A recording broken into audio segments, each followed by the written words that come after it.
So hello everyone. उद्याचं market आपण identify करूया की उद्या मार्केटमध्ये काय होऊ शकतं. उद्या कसा मुवमेंट येऊ शकतो मार्केटमध्ये. वन बाय वन आपण अंडरस्टँड करूया. तर पहिलं आज काय झालंय मार्केटमध्ये. आज मार्केटमध्ये मार्केट गॅपडाऊन ओपन झालं. मार्केट गॅपडाऊन ओपन झालं. त्यानंतर मार्केट कंटिन्यू सेलिंग मध्ये येत राहिलं. आणि मेनली मार्केटने ज्या लेवल्स ब्रेक केलेल्या आहेत, पहिली तर 200ची लेवल, त्यानंतर एक 1000ची लेवल म्हणजे 50,000ची लेवल, आणि मार्केटने ब्रेक केली, सस्टेन केली, सेलर्सला बोलवलं भरपूर लोकांना, आणि मग तिथनं मार्केटनं बाईंगचा मुवमेंट केलाय. सो इथं इथं जो सेलर बसलाय, मार्केटनं त्याला डेफिनेटली काढले मार्केटनं सगळ्या सेलर्सला. आणि जर आपण मार्केटला असं लावून बघितलं, म्हणजे मार्केटला जर आपण असं लावून बघितलंय, तर प्रत्येक ठिकाणी जेव्हा मार्केट असं पॅटर्न करून खाली येते, भरपूर जणांनी सेलिंग केले, कारण परत 200चा रेजिस्टन्स घेऊन खाली आले. जेव्हा ऍक्च्युली मार्केट इथनं वर जाऊन हा 200चा ब्रेकआउट करून सस्टेन झाले, भरपूर लोकांनी तिथं आपल्या पोझिशन घेतलेल्या असणार आहेत बाईंग साठी, आणि स्वतःचा एसएल ठेवलेला असणार आहे ह्या लेवलच्या आसपास. सो आता आणि इथे ह्या सेलिंगच्या जागी अशा ठिकाणी कोणीही मार्केटमध्ये बाईंग करत नाही. एकच पर्सन बाईंग करू शकतो अशा ठिकाणी, तो म्हणजे प्रोफेशनल किंवा बिग प्लेयर, की ज्यांना मार्केटला पडत्या मार्केटला वर घेऊन गेले. तर ही एक चांगली लेवल आहे आणि हा एक चांगला झोन आहे की जिथनं बाईंग आलेला आहे. सो उद्या मार्केटमध्ये जर flat to gap up market जर ओपन होत आहे, तर मार्केटला आपण बाईंग मध्ये बघणार आहोत. मार्केटला आपण बाईंग मध्ये बघणार आहोत का? कारण मार्केटमध्ये जे एस एल अवेलेबल आहेत, near by S L J available आहेत, ते इथे इथे अवेलेबल आहेत. आणि तुम्हीच इमॅजिन करा, जर मार्केट कालचा दिवस इथं सस्टेन करतंय, दुसऱ्या दिवशी गॅप डाऊन ओपन होऊन मार्केट असं जर जाऊन थांबत असेल, आणि उद्या फ्लॅट ओपन होऊन मार्केट जर सेलिंगला येत असेल, तर हितली लोक इझी मध्ये पैसा कमवणार उद्या मार्केटमध्ये, आणि ते होणं पॉसिबल नाही.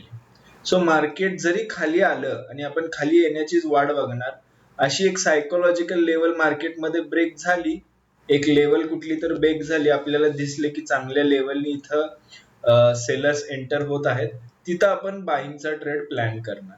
आणि मार्केट डेफिनेटली इथनं वर सस्टेन स्वतःला करणार. आणि मी एक इथं लेवल ड्रॉ करेल, ती लेवल खूप इम्पॉर्टंट असेल, त्याच्या खाली आपण त्याच्या ब्रेकडाऊन नंतर आपण वेट करणार, खरं आपण बाईंगलाच बघणार मोस्टली. त्यानंतर गॅपअप मध्ये पण आपण बाईंगलाच बघतोय, कारण त्यानंतर हे सगळे जे बायर्स आहेत ते प्रॉफिट मध्ये येणार, आणि इथं ओपन झाल्यावर किंवा इथं ओपन झाल्यावर आपण त्यांना टार्गेट करू शकणार नाही. सो आपण तिथनं पुढे बाईंगलाच बघणार आहे मार्केटला. गॅपडाऊन मध्ये थोडीशी क्रिटिकल कंडिशन आहे, तिथं आपण वेट टू सेलिंग मध्येच आपण ट्रेड ठेवणार गॅपडाऊन मध्ये. कारण मार्केट जसं की इथं आपण बघू शकतोय की मार्केटनं खाली आले आणि स्वतःला इथं सस्टेन केले. अशा ठिकाणी जर ह्या लेवलला किंवा इथं मार्केट समवेअर ओपन होत आहे, तर तो एक चांगला सेलिंग झोन बनू शकतो मार्केटला खाली, कारण ही लोक प्रॉफिट मध्ये येणार, ह्यांची एस एल इथं अवेलेबल असणार, आणि मार्केट इथं ओपन होऊन ह्यांचे एस एल खायला येऊ शकत नाही. ते इथल्या इथं एस एल क्रिएट करेल आणि मग त्यांना हंट करेल डायरेक्टली. सो आपण इथं सेलिंग टू वेट करणार किंवा सेलिंग करणार फ्लॅट टू गॅपअप मध्ये किंवा मोठ्या गॅपअप मध्ये पण आपण बाईंगलाच बघतोय मार्केटमध्ये. तिन्ही ठिकाणी पण आपण बाईंगला बघतो. आता आपण अंडरस्टँड करूया निफ्टी 50ला. निफ्टी 50 उद्या आपण कसं बघतो. बँक निफ्टी मध्ये खूप जास्त हे आहे, सस्टेनेबिलिटी आहे, पण निफ्टी 50 मध्ये त्याच्यापेक्षा जास्त मार्केटनं स्वतःला होल्ड केलंय. आणि आज म्हणजे 9 तारखेला निफ्टी 50 मध्ये एक्सपायरी होती.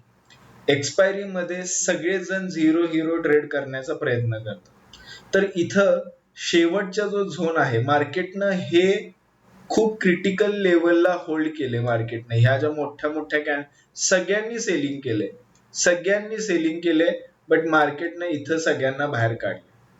आता मग शेवटी मार्केट जर असं मिळतंय लोकांना, तर लोक ब्रेकडाऊनची वाट बघतात साधारण 12च्या नंतर, 12:30च्या नंतरनं माणसं ब्रेकडाऊन किंवा ब्रेकआउटची वाट बघतात. आणि इथं मेनली काय झालेलं आहे, ब्रेकआउटच बघायला मिळतोय आपल्याला, ब्रेकआउटच बघायला मिळतोय आपल्याला.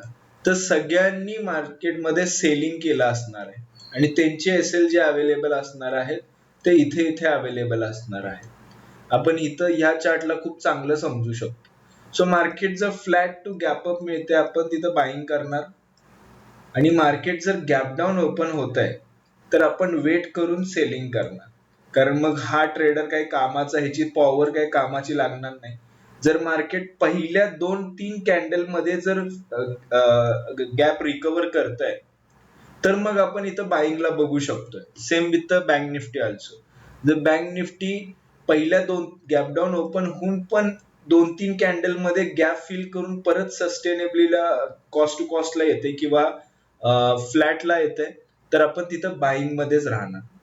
मोठ्या गॅपअप मध्ये पण आपण बाईंगला बघतोय, सगळीकडनं आपण मार्केटमध्ये बाईंगला बघतोय आणि उद्या मार्केटमध्ये एक चांगला मोमेंटम पण येऊ शकतो.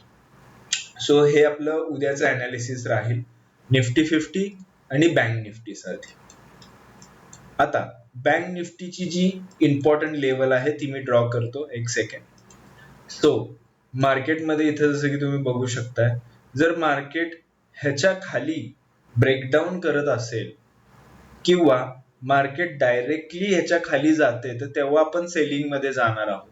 बट मार्केट इथं ह्या रेंज मध्ये ओपन होत आहे तर आपण मार्केटला बाईंग मध्येच बघणार आहोत.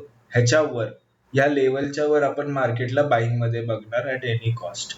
सो हा आहे आपला व्ह्यू उद्यासाठी. Thank you so much.